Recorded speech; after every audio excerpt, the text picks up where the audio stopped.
Yesterday we were discussing three kinds of defilements, namely Vitekama Kilesa, transgressive form of defilement, Paryodhara Kilesa, obsessive defilements, and Anusaya Kilesas, latent tendencies of defilements. And out of these, the transgressive form of defilements can be overcome by abstention, thus purifying one's physical and verbal behaviors so that they become cultivated and gentle and they are desirable by overcoming these transgressive forms of defilements. However, as regards obsessive forms of defilements known as Paryodhara Kilesas, such as killing due to anger, stealing due to greed, and sexual misconduct due to greed and hatred. These things are obsessive. These cannot be, these will arise and you cannot overcome these things by taking, if you are obsessed with these things, you cannot overcome them with the observation of sila, taking precepts when they arise in your mind in an obsessive way. By just taking precepts, you cannot control them because mind is very fast, changeable, arises and passes away. The person may be in a virtuous location, in a good location, or the mind may be elsewhere in a bad location. And the nature of mind is like that. And that is what the Buddha has said. So such kind of obsessive defilements cannot be overcome by with the practice of morality, sila. They have to be overcome with the practice of mindfulness, sati. And when they can be prevented, and if they arise at all, they have to be noted and overcome. So if, as a human being, one does not look to one's own welfare, but one should also look at the welfare of other beings, such as having good mentality, instead of being selfish. Thus you are said to be possessing human mentality. And as much as you possess this human mentality, you will be wishing for the welfare of others. And such kind of mentality is loving kindness. As much as you cultivate loving kindness, you will be able to forbear, tolerate, and be patient, and be generous, and have compassionate feeling. So that if you are cultivating metta, loving kindness, you'll be free from dosa, anger. If you are practicing karuna, compassion, you'll be free from harming others and acts of cruelty. So these can be practiced by means of intellectual reasoning or reflection. And whoever has this mentality wishing for the sake of others, they will only wish for the welfare of others, and they only wish that others will not suffer and others may be free from suffering. Such is having sympathetic joy towards others' success. This is a virtuous mentality. And if you possess metta and karuna, you will be able to possess this sympathetic joy. And if with these loving kindness and compassion and also sympathetic joy, you cannot help others, then there's nothing you can do. You should possess equanimous mind. You should view with equanimity, because you cannot do anything. So if you are able to do that with intellectual reasoning, that is good enough. So with this, it is very much similar to the practice of samatha, you are able to be free from this obsessive kind of defilements, Paṇḍitā Kilesas. Of course, the best method is the practice of Satipatthana, the way of mindfulness, by guarding your mind with vigilant mindfulness of every arising. And when they arise, just like you treat the disease, first of all you must prevent, and if at all they arise, you should treat it, that is, note and overcome. So this Paṇḍitā Kilesa, obsessive defilements, can be overcome by mindfulness practice and not with the practice of Sila alone. There are two kinds of powers in the practice, namely the power of intellectual reasoning or reflection, known as Paṇḍitā Sayadaw, by which we reflect upon ourselves, and also we practice the noble abiding, as we have just discussed, Metta, Karuna, Mudita and Upekkha. But they are just the practice of wholesome deeds and four perfections, paramis. They are not powerful enough. What is powerful enough is the practice of bhavana bala, the power of mental development or mind development. So, if you don't even have this Paṇḍitā bala, reflective power or intellectual reasoning, you may be committing or indulging in hatred, and jealousy and envy, which are unwholesome. So, if you are able to overcome them with just the intellectual reasoning or reflection, this will be good enough, but not so powerful. You cannot cultivate the mental energies as much as the power of mental development. For instance, when you are cultivating loving kindness, metta, you have to practice, cultivate it to the jhanic stage, to the stage of absorption. Then only it will be powerful. Such as the cultivating the 5 jhanic factors, the factors of absorption, namely vitakka, aiming or applying, vichara, sustaining, piti, rapture, sukha, happiness or bliss, and ekaggata, that is one-pointedness or unification of the mind. Then your mind will become very powerful in a wonderful manner, and you will be able to cultivate metta, leading to the realization of the benefits, advantages of the practice of metta.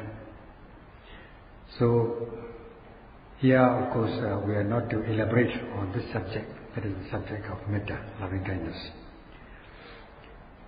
So with this, just the ordinary thinking and reflection, you may be able to overcome unwholesome deeds, but they are not so powerful.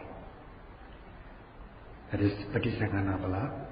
The power of reflection or intellectual reasoning is not so powerful. What is more powerful is the power of mental development, bhavana bala, such as the practice of Satipatthana, the way of mindfulness. Cultivating, energizing these mental factors, first of all, with cultivating the factor of faith and confidence, saddha. Understanding the benefits of the practice of Satipatthana, cherishing it, appreciating it, you come to acceptance, such as faith and confidence, and you have to first cultivate this faith and confidence, make it powerful, cultivate it. The next is the cultivation of virya, energy, exert your energy, such as foregoing or renouncing, at least for the time being, the sensual pleasures, wishing to see wish you to enjoy good sight, sound and so on, and craving for sensuous objects, one has got to renounce them, let go of them, at least for the time being. You must have that kind of courage, that is courageous energy. You have to cultivate it. And as yogi, noting every rising object, beginning with the rising and falling of the abdomen, with the application of ardent energy, that is with wakefulness and activity, without being sluggish. Such is the virya, and yogis have to make it grow, cultivate it. Then if you are able to exert energy, you are bound to apply mindfulness, sati. Sati will arise automatically. And if you are able to do that with the power of faith and confidence and energy and mindfulness, the mind will fall calm and collected on the object of attention, giving rise to the Kanika Samadhi, momentary concentration. And you cultivate it. Such as as you are noting rising and falling, you will be observing these natural phenomena, both physical and mental, such as stiffness, tension, movement and so on. You will be able to discern them, fully understand them, such as cultivating knowledge. And if you continue to practice, you come to understand the conditionality of mind and body, that is these physical and mental phenomena. And then if you continue to practice, you'll be able to cultivate the universal characteristics of these objects, such as impermanence, unsatisfactoriness and non-self nature. So in order to make them powerful, you have to cultivate them, practice them, and in such a way that the previous power or energy will be continuous with the succeeding energy, so that the previous energy will be conditioning states for the succeeding energy in a wonderful manner. In this way, you build up momentum. Such is the practice of bhavana bala, the power of mental development. Now, whatever you do, if you are not aware of the nature of an undertaking or task, that it is high-level practice, however much this high-level practice may produce wonderful benefits, if you don't understand it, if you're not aware of that, then you will not be able to accept it. So first of all, you have to understand the benefit of the practice, even in a small way, or to some extent, or fully, at least from the theoretical aspects. Then you will come to cherish and appreciate the practice, such as beginning the cultivation of possessing saddha, faith and confidence. So, in order to strengthen this power of faith and confidence, saddha, one has to understand that the practice of satipatthana, which is a high-level practice, it has the power of purifying the mind. And even just this will make you feel very confident, because it is quite significant. It is not trivial. It is purification of the mind itself. Just this quality is a wonderful quality, wonderful one. However, the Buddha has given the 7 benefits at the beginning of the teaching of this the way of mindfulness, satipatthana, in the beginning of this discourse, in order to inspire the practicing yogis. The Buddha has given the 7 benefits, such as the purification of the mind, overcoming of grief or sorrow, overcoming of lamentation, overcoming physical suffering, mental distress, overcoming the defilements which has been oppressing us all along our lifetimes, at least temporarily in the course of the practice of Vipassana, that is Purva, Bhaga, Mega, Purana practice. And if one reaches the stage of noble Ariya, then one will be able to eradicate the respective defilements. And after one has eradicated the defilements, realizing the path consciousness, one will be able to realize the fruit consciousness, that is extinguishing the relevant defilements. Such are the 7 benefits declared by the Buddha. So you yourself will not come to accept this as yet, because you are not fully aware of the practice.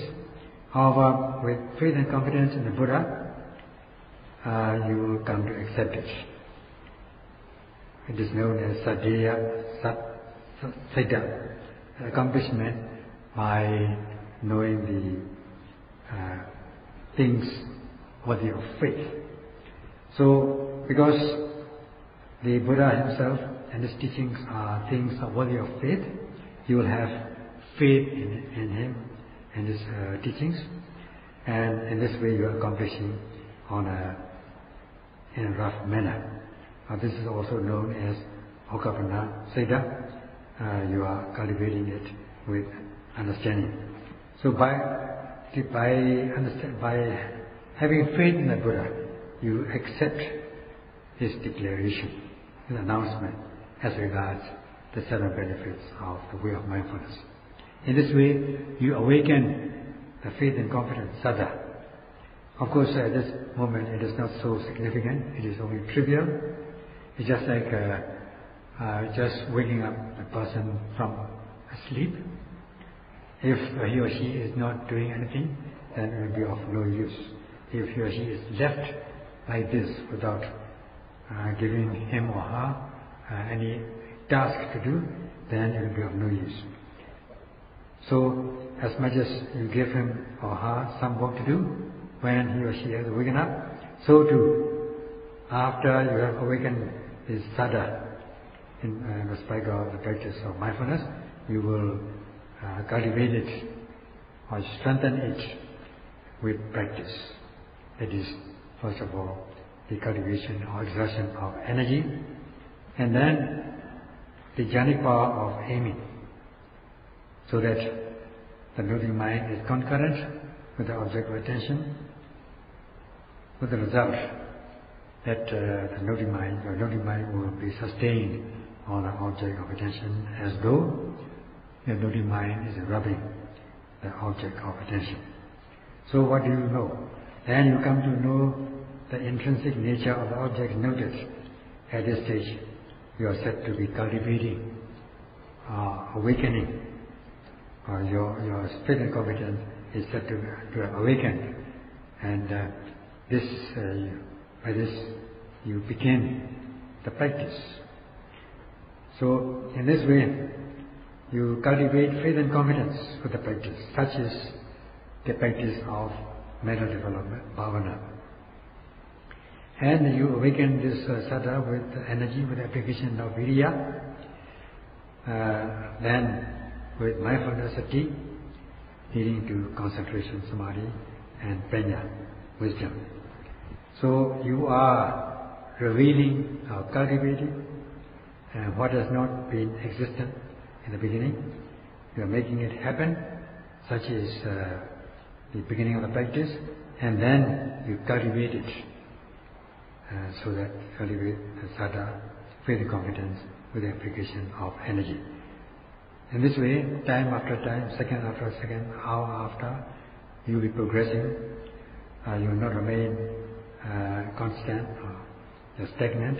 You will be progressing, so that your faith and confidence will grow from small size to large size, so to speak, such as bhavana, mental development, and also from immature stage, it will reach maturity, such as also is bhavana, mental development. In this way, you are just initiating it, then making it happen, making it grow, cultivating it, enlarging it. Such is the power of mental development, bhavana, bla. In this way, you practice mindfulness all the time, except the time when you are fast asleep. In this way, you are exerting energy so that your practice is continuous, leading to the cultivation of momentary concentration, kanika samadhi. It becomes energized, so that at this time your mind is not like before. It is different now. You are progressing. You feel it because your noting mind is continuous.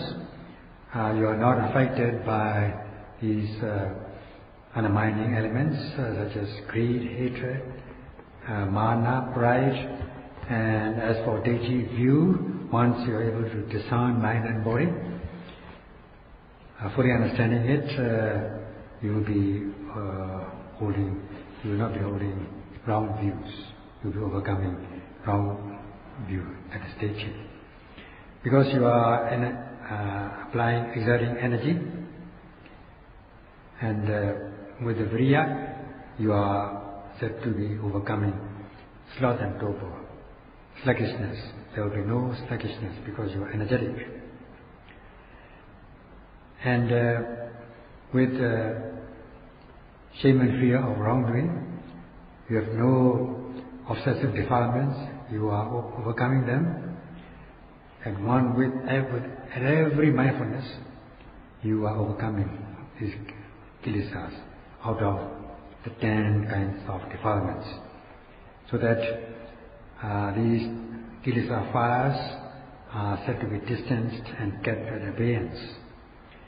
And even if at all you are attacked by any of these defilements, you will be able to note and overcome.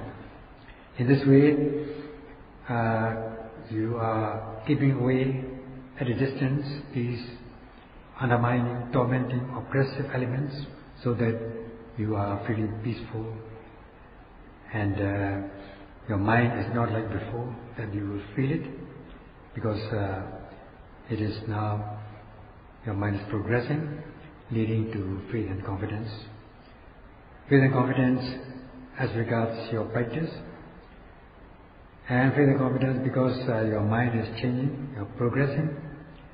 In this way, the sada, faith and confidence, is increasing, and then you are cultivating it, awakening it with the practice, and so that it becomes, it is progressive.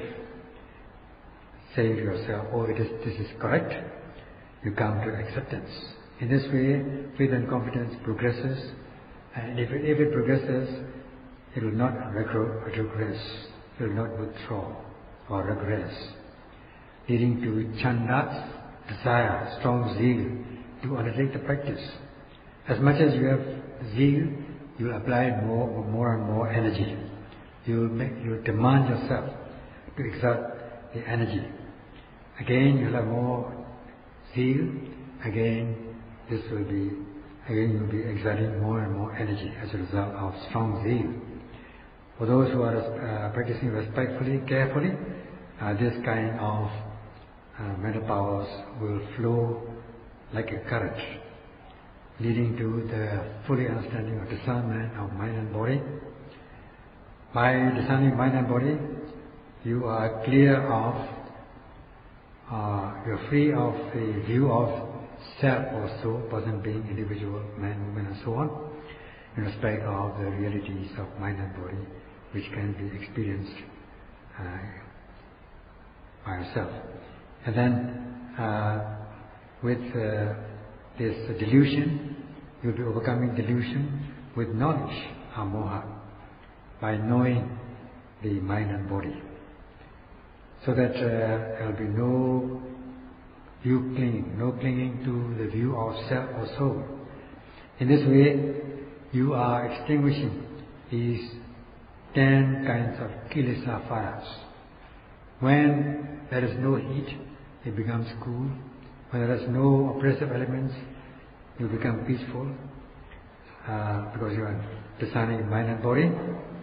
You are understanding these realities more and more.